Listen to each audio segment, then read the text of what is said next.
Let's talk 2022 Oklahoma Sooners. We got some power rankings, some SP Plus ratings from ESPN, and some odds from BetOnline on today's episode of Locked On Sooners. You are Locked On Sooners, your daily podcast on the Oklahoma Sooners, part of the Locked On Podcast Network, your team every day.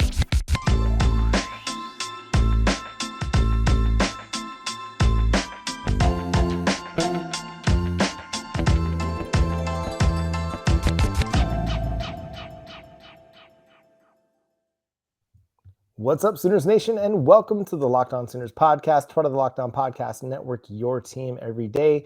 My name is John Williams. You can follow me on Twitter at John9Williams, and joining me as he does every day is Josh Helmer. You can follow him on Twitter at JoshOnRef. You can also hear him Monday through Friday from 9 to noon on the Ref, also 1400 Sports Talk in Oklahoma City. Josh, how's it going tonight, man? It's good. It's good. How are you, my friend?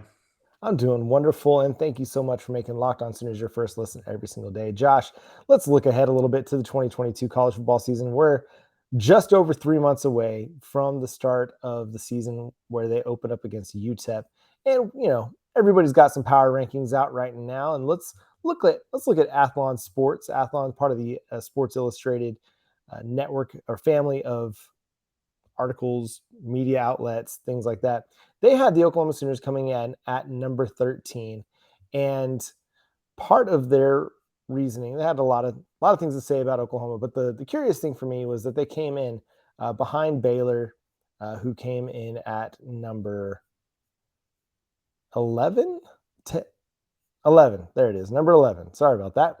And Josh, we kind of were talking about this, and your question for them was, is this Oklahoma's floor for the 2022 season? So let's start with that. Where do you think, is this where Oklahoma is kind of the bottom end of where they should be in the 2022? I think if you asked Oklahoma fans, they're hoping that's the floor of Oklahoma, right? That's why I thought 13 was kind of an interesting ranking for Oklahoma. It's much lower than Oklahoma fans' expectations for 2022. And I think if you were to get, 1,000 Sooner fans all together and just randomly ask them one simple question, where would you rank Oklahoma entering 2022? It would be much, much higher than number 13 nationally.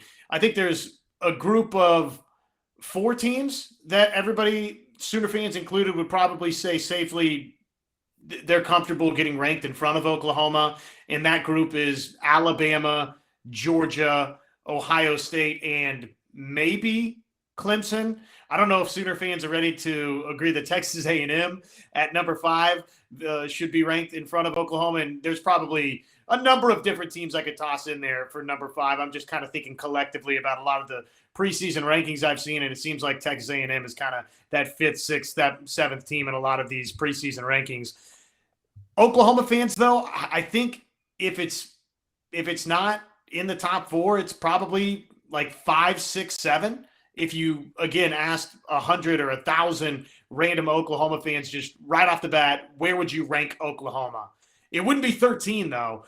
And, again, it got me thinking for OU, does Athlon Sports kind of have Oklahoma ranked at what Sooner fans are hoping is the floor for this season? It seems low. I've seen places where they're a little bit lower. I think ESPN and their power rankings, like the legit article power rankings, not the SP or the Football Power Index, had them as low as 18 at one point in time. Now things shift around. There's acquisitions that are made. But I was a bit surprised to see Oklahoma as low as they were with Athlon. Now, they talk a lot about, the offseason of turnover that they've experienced, both at head coach, offensive coordinator, quarterback, a lot of guys going off to the NFL. And so, yeah, you can understand where they're coming from a little bit on that front. But it's like we talked about on this show quite often, is which Big 12 team hasn't experienced turnover, Baylor included. And I think you're right. I think most Oklahoma fans would probably consider the Sooners at least in that second tier of teams. If you're considering the elite, the Alabama, Ohio State, Georgias of the world, and then in that next tier of teams, you're probably going to have maybe a Clemson or Notre Dame, Texas A&M, Michigan, perhaps. And I think Oklahoma kind of factors in right around there. It's a big jumble of teams. We don't know who's going to emerge from that group. We thought Clemson was going to be really, really good last year. They stumbled early, had some inconsistent quarterback play, but played pretty well down the stretch. Michigan, we saw what happened when they got into the college football playoff. Oklahoma's experienced the same thing as well. Notre Dame actually going to be good this year? We see Notre Dame kind of rise and fall all the time. USC is going to be in that mix. I mean, we know the talent that they have, and Lincoln Riley, though he left in the way he left and had some issues towards the end of his tenure at Oklahoma. He's a good coach. Well, can we say he's a great coach? No, but he's a good coach. He's solid. And so there's a big jumble of teams, I think, after 3 that you could probably make a pretty good case for any of them being number 4. But I think you're right. That first tier, Alabama, Georgia, Ohio State, they're the cream of the crop right now. They're the teams to beat. A lot of it because, Alabama's bringing back Bryce Young. Ohio State's bringing back C.J. Stroud. That Georgia defense we expect to still be pretty good. And they've got their quarterback coming back, even though he's not necessarily at the same talent level as those other 2 guys that I mentioned. They're still going to be a really, really good team. So I think if the 2022 season ended and Oklahoma was 13th in the country, I think most people would consider it to be a disappointment. I think a lot of Oklahoma fans don't mind flying under the radar a little bit. They're like, yeah, kind of hearkening back to 2000 when they started the season completely unranked. They're like, yes, sleep on us a little bit. Let us build our confidence. Let us build our resume, as opposed to starting the season out like, yes, we're one of the top teams, and then faltering at some point during the season and then having to kind of reclaim that magic. It's almost better. It seems like Oklahoma fans a lot of times would prefer just to be the undersold, underappreciated, underrated team and then rise up the rankings. Yeah, and that might be its own separate discussion at some point throughout this offseason. That's an interesting thing about Oklahoma fans, where that's definitely true. And it probably is the magic of that 2000 season at work, and the fact that you haven't been able to capture college football's ultimate prize since. And the most recent occurrence where you did end up as the national champion came in a season where some polls you weren't ranked, others you were right there in the fringe of the top 25, and lo and behold, what did Oklahoma do? They ran the table. They were undefeated. Of course, they had Red October. It was a magical season. Oklahoma fans not being comfortable with expectations, I think, is kind of an interesting angle to that.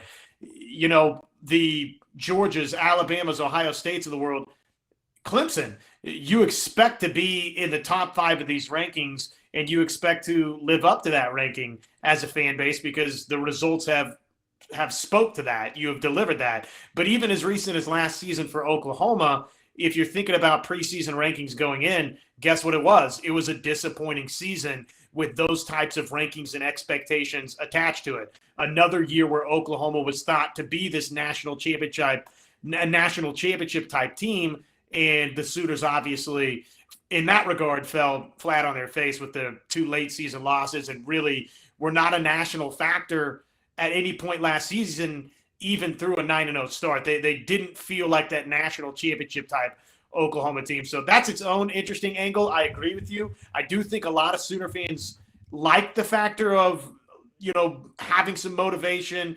If there's some people being, seeing Oklahoma as the 13th best team. But I also get back to your original point, what you just made, which is if Oklahoma finishes number 13, I think there's going to be a lot of, it was an okay season. If you win a Big 12 championship, okay, well, we won the Big 12 again. That part's nice. But finishing number 13 in the final AP poll or the final college football playoff rankings, that's going to be, I think, a disappointment in Brent Venables' first season, if that's how it plays out.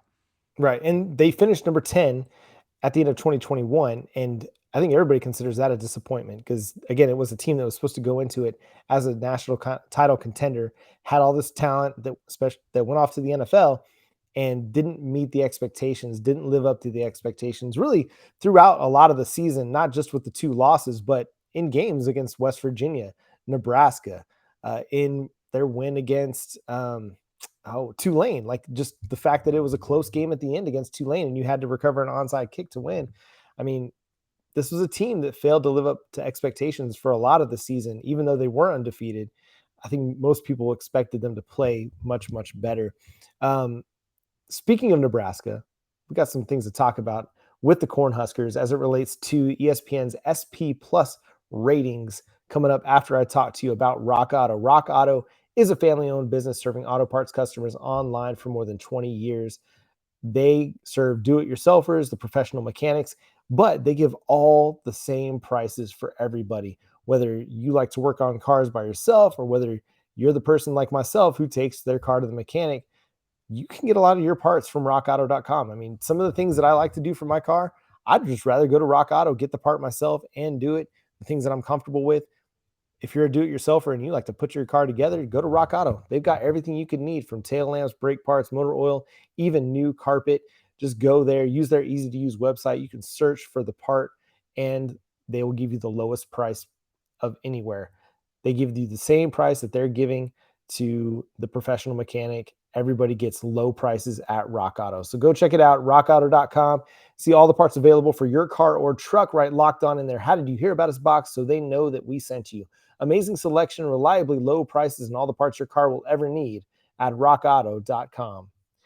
Hey, and we have an important favor to ask you. We've put together a survey so we can learn more about listeners like you and make your favorite Locked On podcasts even better. This is your opportunity to tell us what you like and don't like about Locked On podcasts.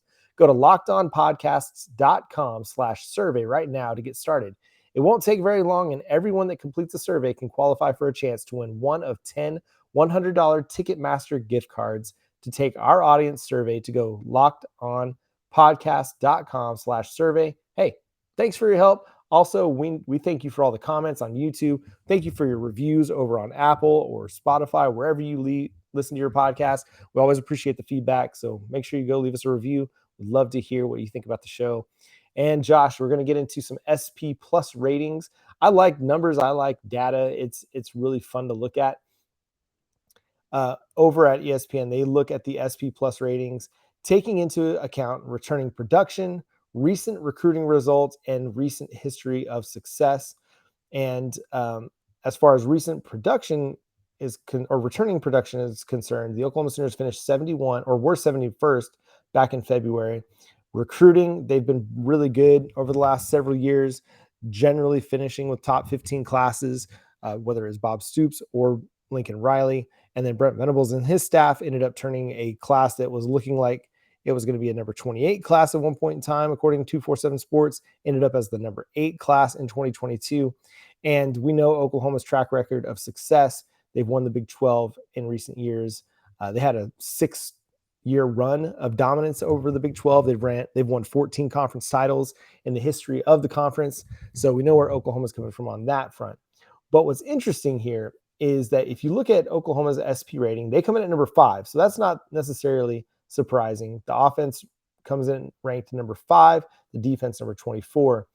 But it's the team that is the highest ranked opponent on Oklahoma's schedule is what has brought us to this point, and that's Nebraska. Nebraska ranks number 29 in SP Plus ratings, ahead of the Texas Longhorns. Why are we so high on Nebraska? Even the over-unders on Nebraska's win total at 7.5, it blew me away. I'm like, what changed with the Cornhuskers to make us think that they're a much better team than they were when they went 3-7 last year or 3-8 last year? Good question.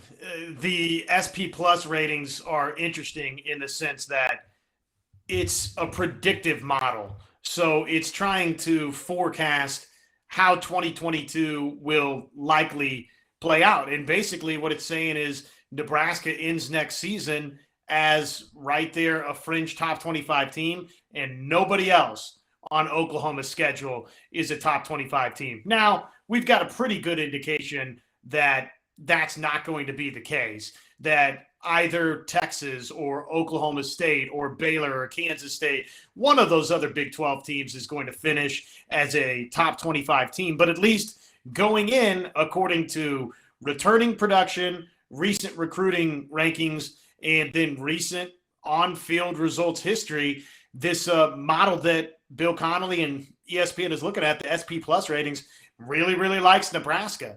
And, the one thing that we can say about last season for the Cornhuskers, and we've talked about this before when we break down that trip to Lincoln, is that, I'm very much a did you win the game or not guy. As many gripes as I could have about Oklahoma's 9-0 start, I did at the time understand a little bit what Lincoln Riley and Alex Grinch and the rest of Oklahoma's staff was saying when they said, okay, but we're 9-0. We won all 9 of those games.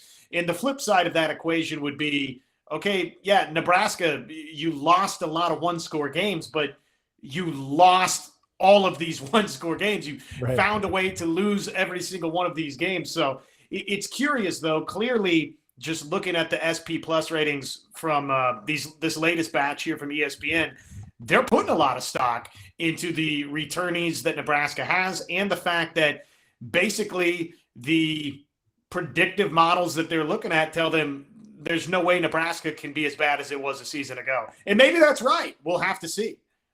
Yeah, maybe they're banking on a little bit of regression to the mean on some of those one-score games. A lot of times, you might see a team do really, really well one year and they're really good winning one-score games. And the next year, they're not so good at winning one-score games. And it kind of all balances out. Usually teams aren't like dominant in one-score games. A lot of things factor into how a team can win or lose a close game. A bad referee call, just one play going the wrong way. If it goes the right way for that team, maybe they win the game. And so a lot of things can factor into that. But it's surprising me, to see Nebraska so highly thought of, especially after they lost their quarterback that went to Kansas State. And now a lot of people are thinking maybe Kansas State's a dark horse because they got Adrian Martinez. Well, is Nebraska better at quarterback than they were last year? It's hard to say, but I'm just not a big believer in Scott Frost. I think it's great. Like, he had a good run. Was he at UCF also at one point in time, or was it? I can't remember. It was UCF or USF. Yeah. So everybody coming from UCF, they just have great careers for some reason. But yeah, I don't know. I just don't think he's a Power 5 level head coach, and that's okay. Like, some guys do great. They make a long living, have a long career running Group of 5 teams, even FCS teams, and that's okay. Like, you can be great at what you're doing, but just not be able to win at the highest level. And that doesn't make him like a bad coach. He's just not a Power 5 coach. So it's interesting. I'll be curious to see what the line looks like whenever that comes out for week 3. What the difference is. How much will Oklahoma be favored by? I assume they're going to be favored, but the way this looks is that Nebraska might be a close dog in this one, and if that's the case, you'll be expecting me to take Oklahoma minus the points. But coming up next, let's talk some odds. Let's talk through a few of the interesting options that you might have over at BetOnline. We're going to do a little either or with Josh, and we'll see where he lands on some of these coming up next.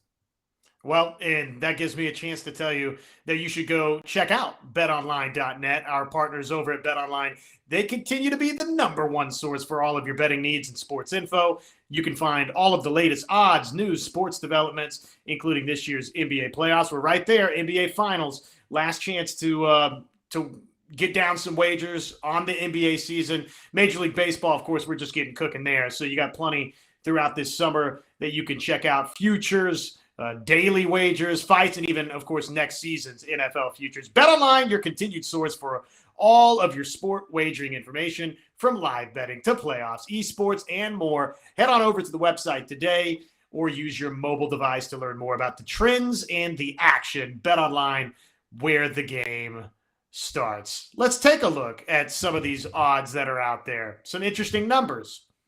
Yeah, so BetOnline has got us covered on some of the football futures. We've talked about Oklahoma sitting at 8.5 on the over-under win totals. Dylan Gabriel currently plus 2,800 to win the Heisman. OU in their season opener is a favorite by 32 points against UTEP. And to win the national championship right now, Oklahoma would pay out $4,000. They're plus 4,000 to win the national championship.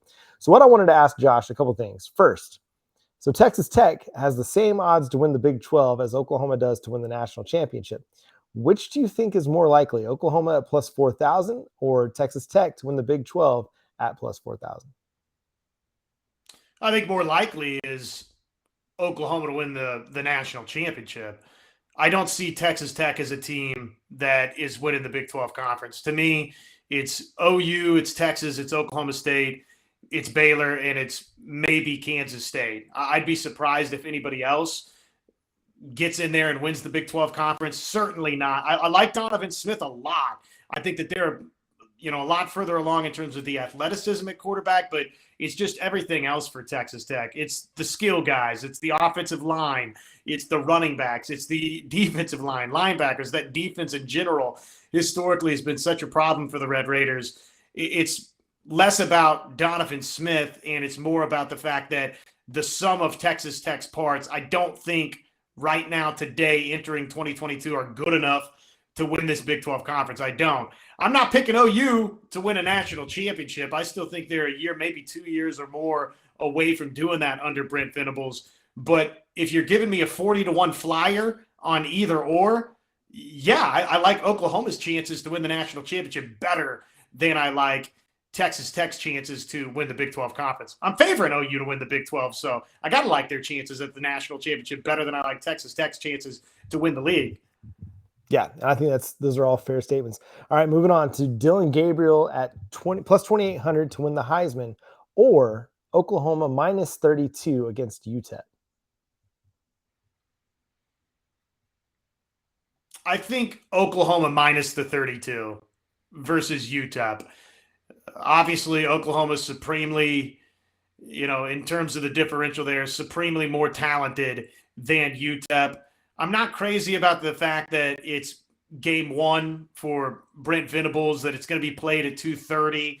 That alone, I mean, maybe you lean on the run game a little bit more, just try and get through that game. But, you're trying to make a statement in the first game of the Brent Venables era, too. To me, it's pretty well a coin flip that Oklahoma is really close to that 32 number. I don't feel like Dylan Gabriel winning the Heisman is anywhere close to a coin flip for me. So if you're asking me one of the two, then I'm taking the 32.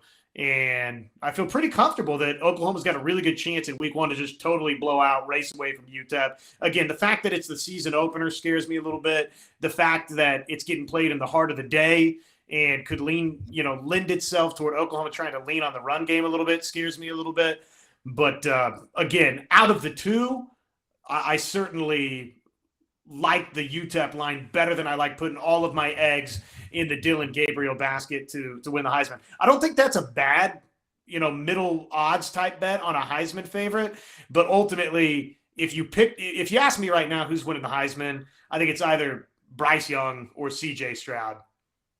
Yeah, I think the mountain to climb for Dylan Gabriel to get to the Heisman is higher than Brent Venables' defense showing up week one looking to make a statement and the offense just humming. Like, they could very well, like, I know we got UTEP fans that listen to the show that think that the Miners are going to be really, really good this year, and they might be really good. But I think this defense is going to be so fired up to put on a show and kind of make Brent Venables' debut a memorable one. And Dylan Gabriel, I mean, this offense is going to be humming. Like, you've got a quarterback that's familiar with the offense.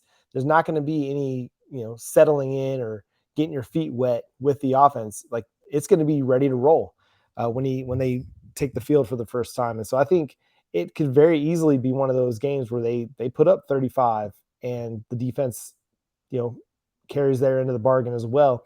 And could be a 40-point win. You know what I mean? Like, it could be one of those big, big wins. And like you said, they could lean on the running game with you got guys like Eric Gray, Marcus Major, Javante Barnes, Major and Barnes in particular. Like, give those guys 15 handoffs apiece and just run right at that defense and punish them. Get Eric Gray 10 touches on the perimeter and make them run. Like, you got a good group of runners that is going to make every team that they play this year work. And that's a great opportunity to get them all some run in a game that's likely going to have a warm environment against a team that you're a heavy favorite against. Just lean on your run game, take some shots down the field, develop a big lead and then let your defense get after them. Because if I just knowing what we know about guys like Danny Stutzman, Ethan Downs, Marcus, Stripling, Reggie Grimes, they're ready to prove something. They're ready to show that they could have been starters all along. That yes, they were sitting behind some talented dudes and they lost some talented dudes, but after an offseason of hearing about all that Oklahoma lost, they're ready to show that, hey, we're more than capable of stepping into some of those holes that departed in the offseason. Yeah, it's just, that 32 number is just a little spooky. It's a lot of points. You could play a really good football game, winning the thing 49-20, and guess what? That's not a cover. Or you could go out and play really well and win the game 35-10, and guess what? That's not a cover. So I do think against UTEP, Oklahoma, in my mind, I'm going to be pretty surprised, really surprised, if at some juncture in that game, Oklahoma's not leading by 4 scores. So I think Oklahoma's going to be right near that 32 number. I'm not totally ready to lock in that they're going to cover it, but to me, it is going to be about a coin flip on that. Yeah. But and it's like you said, the odds of covering that game are a little bit better than the odds of Dylan Gabriel winning the Heisman, in our minds at least. So how high would Oklahoma's win total projection have to be for you not to take the over? So it's set at 8.5, which to me, that's an easy, I'm betting the over on that. But how high would it have to get for you to feel like, okay, now we're getting a little bit questionable here? 10.5. If you had the over under at 10.5 with that hook there on it, I wouldn't be as crazy about it. And even 10, I feel really good about that. That Oklahoma, to me, you look at the schedule and just thinking back to our conversation about the SP Plus ratings. Okay, if Nebraska is the best team that Oklahoma's playing in 2022, which I would, again, take those rankings to task. I don't think that's going to be the case, that Nebraska is the best team that Oklahoma's playing. But look, if Nebraska is the best team OU's playing, in some ways, it's a disaster of a season to lose twice, right? And under that scenario, you would then push the 10-win total. So to me, 8.5, 9.5, those are slam dunk. You bet the over bets for Oklahoma. You start getting into 10.5, where you need Oklahoma to only drop 1 game in the regular season. I think that's how it's going to play out for OU, but I'm a little less comfortable with it. And certainly, 11 or 11.5, I'm not touching it at all. Yeah, and we'll have to talk about which team we think is going to be the one that possibly trips them up this year. There's a lot of good teams, and I think the parity of the Big 12 is such that several of these teams are going to give Oklahoma really good games, and Oklahoma's going to give them really good games. It's going to be really good at the top of the conference this year. But that's going to do it for today's episode of Locked On Sooners. Thank you so much for tuning in. Thank you for subscribing on YouTube. Trying to get to 2,000 subscribers by the start of football season. So if you haven't subscribed yet, hit the subscribe button, hit the like button, hit the notification bell to let you know when new episodes drop. You can follow us on Twitter at Locked On Sooners and on Facebook, Locked On Sooners Podcast. Josh is at Josh on Ref on Twitter, and I'm at John9Williams. Again, thank you so much for tuning in, and we'll catch you next time. Boomer Sooner.